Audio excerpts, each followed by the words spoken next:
Halo Sobat SID, dan kali ini kamera Sony A6000 di tahun 2023. Ya, kamera mirrorless di harga 5 jutaan, ya harga second. Mengingat waktu dulunya ini adalah barunya kamera Sony A6000, waktu awal launching itu di kisaran harga 10 juta dan sekarang secondnya cuma 5 jutaan. Oke, kali ini saya membahas kamera Sony A6000 ini untuk kalian para konten kreator yang baru terjun ke dunia YouTube ataupun yang kreator lainnya ya seperti TikTok ataupun Instagram dan lain-lain.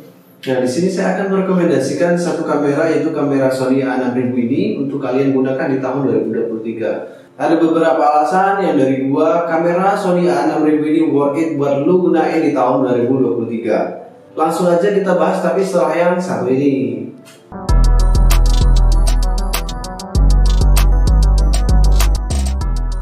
Oke, kamera Sony A6000.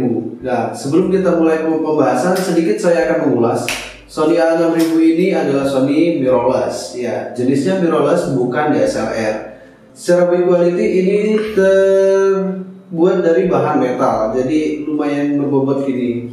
Kemudian ada beberapa tombol fungsi. Nah, buat tombol fungsinya ada beberapa tombol fungsi. Ini hanya ada 3 bagian atas ya. Secara tombol fungsi ini menurut gua sih ini masih dikit banget ya. Jadi kalau buat kalian buat setting secara cepat ini agak merepotkan.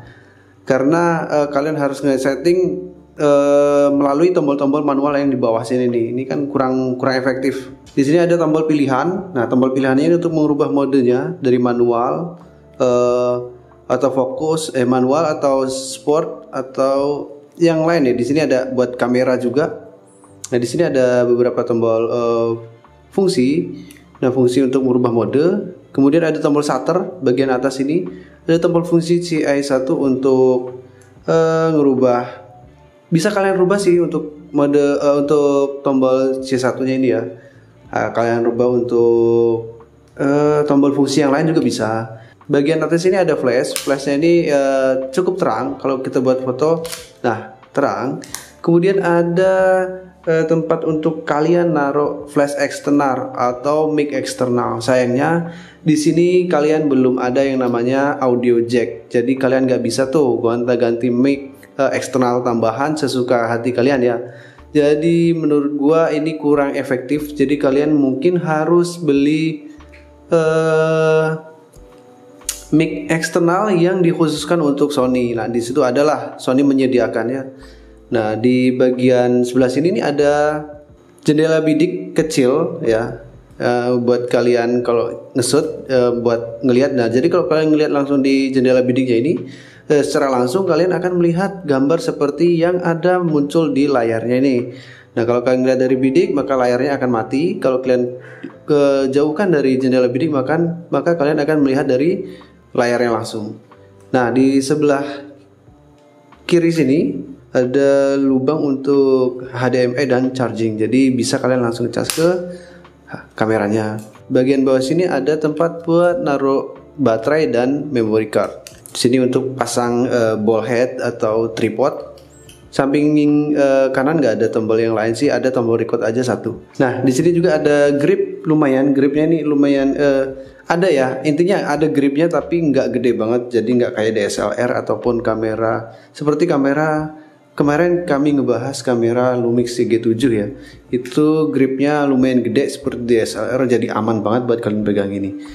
Nah, untuk Sony ini agak kecil tapi masih cukup aman buat kalian gunain, buat kalian pegang gini. Nah, itu tadi ada beberapa tombol fungsi yang bisa kalian lihat langsung di kamera Sony A6000 ini.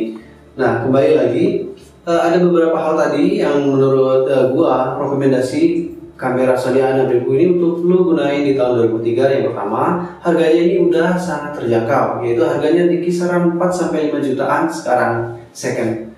Nah, barunya mungkin agak susah karena ini kamera udah lama, udah lawas. Ya, dulu memang harganya sekitar 10 juta barunya, tapi sekarang mungkin udah nggak tersedia. Sekalipun ada itu susah buat kalian dapetin. Nah, yang pertama tadi itu harganya yang sangat terjangkau. Yang kedua, ini menggunakan sensor APS-C 24 megapiksel dengan kecepatan shutternya 11 frame per second. Nah, ini menurut gua udah cepat banget untuk kategori sekarang ini di harga 5 jutaan ya. 11 frame per second itu bisa kalian gunain buat foto atau video ya. Foto, khususnya foto sih. Foto-foto spot seperti burung terbang, balap-balap motor, balap mobil, main sepak bola, atau foto-foto yang lebih ekstrim dikit mungkin ya, foto-foto objek yang bergerak lebih cepat, contohnya kayak kereta lari gitu, mungkin kalian bisa jebret tapi agak jauh, kalau dari dekat tidak mungkin dapat mungkin ya. Nah, berikutnya yang ketiga itu autofocusnya. Autofocusnya ini kencang banget. Nah, ini dibandingkan kalian menggunakan kamera-kamera yang dari seri Canon seri M5 atau M3 itu autofocusnya itu lambat banget, ataupun dari Lumix ya. Lumix itu autofocusnya sangat lambat, tapi memang mungkin itu diperuntukkan untuk videografi khusus ya. Jadi lebih efektifnya digunakan untuk videografi sinematik dengan autofocus yang lambat. Nah, di Sony A6000 ini autofocusnya itu kencang banget. Nah, buat kalian yang suka foto atau video dengan objek-objek yang bergerak ini ya rekomendasi banget ya.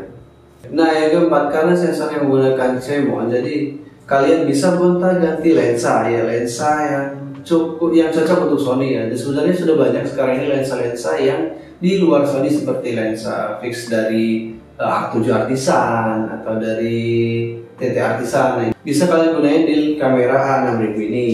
Nah, kemudian kalau kalian kalau kalian pengen foto-foto objek yang lebih bagus, lebih foto-foto olahraga tadi, kalian harus gunakan lensa yang lebih bagus lagi. Kalian nggak bisa hanya bertahan di lensa kitnya aja. Tentu kalian butuh lensa yang lebih bagus untuk mengambil gambar yang lebih tajam ya. Nah, buat yang lensa CMOS ini, nah bisa kalian lihat ya bahwa sensornya ini lebih lebar. Nah, saat kalian buka, sensornya ini terlihat lebih lebar dari Micro Four Thirds ya, kurang lebihnya 1,6 mm lebih besar dari Micro Four Thirds, karena ini sensornya APS-C. Nah, ini lensanya karena tadi CMOS, jadi bisa kalian gonta-ganti lensanya. Nah, lensa mountnya Sony ya tentunya. Kalau kalian tidak menggunakan mountnya Sony ya kalian harus gunain konverter kamera ya. Bisa itu kalian beli di toko online lah, murah, mungkin nggak nyampe 2 juta lah, kisaran 1 juta ke bawah juga ada gitu, 700 ribuan, 600 ribuan juga ada. Bahkan ada yang lebih murah, mungkin di bawah 500 ribu. Dan yang kelima, yang terakhir ya, ini perekamannya udah bisa di 1080-60 fps ya. Jadi kalian bisa gunain efek slow motion, tapi itu minim sekali. Jadi kalau kalian pengen yang lebih bagus ya mungkin bisa pakai kamera yang lain yang lebih tinggi lagi ya, karena ini hanya mentok di 60 fps. Jadi itu ngepres banget lah. Tapi untuk saat ini udah cukup kalau kalian gunain untuk perekaman konten kreator YouTube baru ya. Jadi kalian bikin slow motion yang nggak terlalu slow banget ya, antara 90 atau 50% masih aman, nggak bisa di bawah 50. Kalau di bawah 50% kalian slow motion, mungkin akan terjadi namanya patah-patah atau frame drop ya. Iya, frame. Framing nggak masalah disebutin itu. Frame itu. Ngeframe. Iya. Ya mungkin itu sebutnya ngeframe ya. Jadi begitu kalian ekspor nanti agak pecah ya, nggak halus ya dulu ya.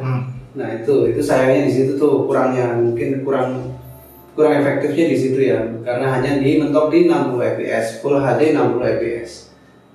Tapi kalau buat kalian yang perekaman di ruangan untuk nge-YouTube seperti saya gini, ya sekarang rekam yang geraknya nggak terlalu banyak ya, efektif banget, masih worth it banget buat kalian gunain ya. Oke, ngomongin minus, yang pertama kita bahas ya. Minusnya ini Sony A6000 ini belum bisa perekaman resolusi 4K ya, hanya mentok di Full HD 1080 60 fps. 4K belum support di kamera Sony A6000 ini.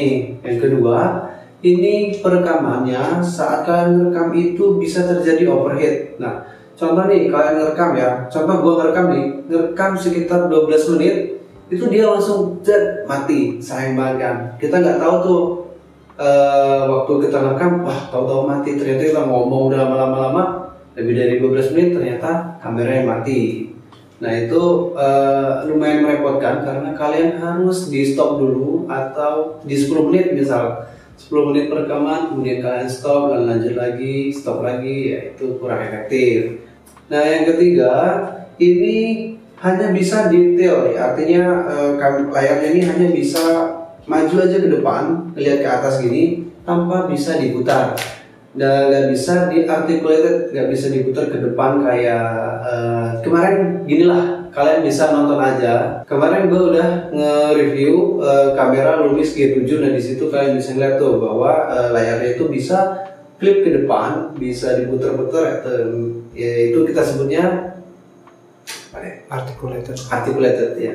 Kita sebut articulated. Nah ini belum bisa, sayang banget kan, hanya ke depan gini. Jadi itu kalau kalian ngerekam sendiri itu ya tentu akan menjadi kerepotan karena kalian nggak bisa ngelihat secara langsung.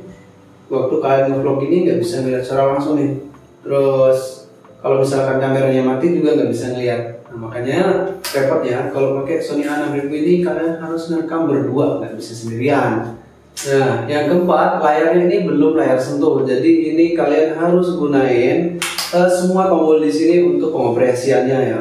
Minimal kan harusnya bisa touch untuk untuk fokus ya. Nah ini nggak bisa sama sekali di Sony A6000.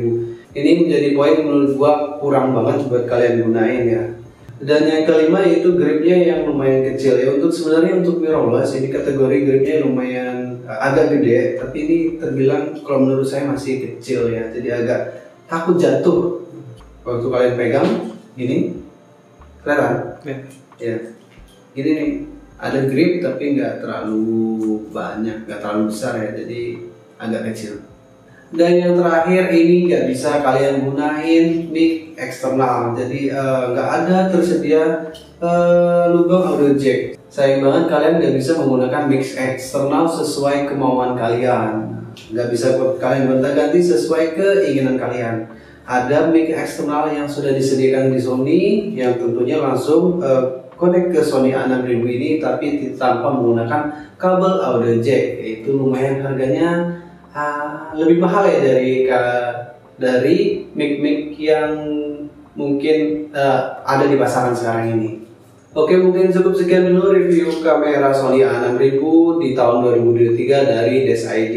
Dan buat kalian yang belum nonton review kamera Lumix G7 sebagai referensi kalian bisa klik link di atas atau nanti klik link yang ada di deskripsi. Oke, dan buat yang baru mampir di channel DeskID, jangan lupa support channel DeskID dengan cara klik subscribe, karena subscribe dari kalian sangat membantu kami dalam mengembangkan channel ini. Oke, gua Agus Hidayat dari DeskID, sampai jumpa di video berikutnya.